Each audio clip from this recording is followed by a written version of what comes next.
আমরা এই রবীন্দ্র জয়ন্তীর উপলক্ষে আমি আপনাদের একটি কবিতা পরিবেশন করব। নমস্কার।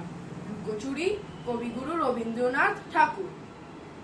আমি যদি দুষ্টুমি করে চাপা গাছে চাপা হয়ে ফুটি, ভোরের বেলা মাগো ডালের পরে কচি পাতায় করি লুটোপুটি, তবে তুমি আমার কাছে হারো।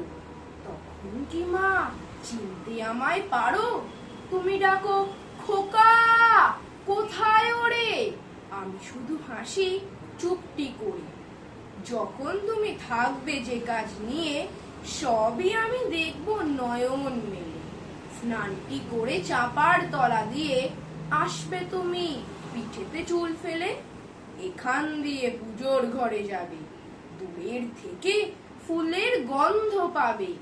তখন তুমি বুঝতে পারবে না সে তোমার খোকার গায়ের গন্ধ আসে।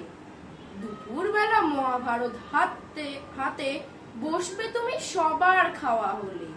গাছের ছায়া ঘরের জানালাতে পড়বে এসে তোমার পিঠের কোলে। আমি আমার ছোট্ট ছায়াখানি দোলাবো তোর বইয়ের পরে আনি।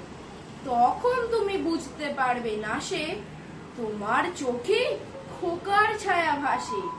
সন্ধেবেলা প্রদীপ খানি জেলে যখন তুমি যাবে গোয়াল ঘরে, তখন আমি ফুলের খেলা খেলে টুপ করে মা পড়বো ভুয়ে ঝরে। আবার আমি তোমার খোকা হব, গল্প বলো তোমায় গিয়ে খবর। তুমি বলবে দুষ্টু ছিলি কোথা, আমি বলবো না সে কথা। নমস্কার।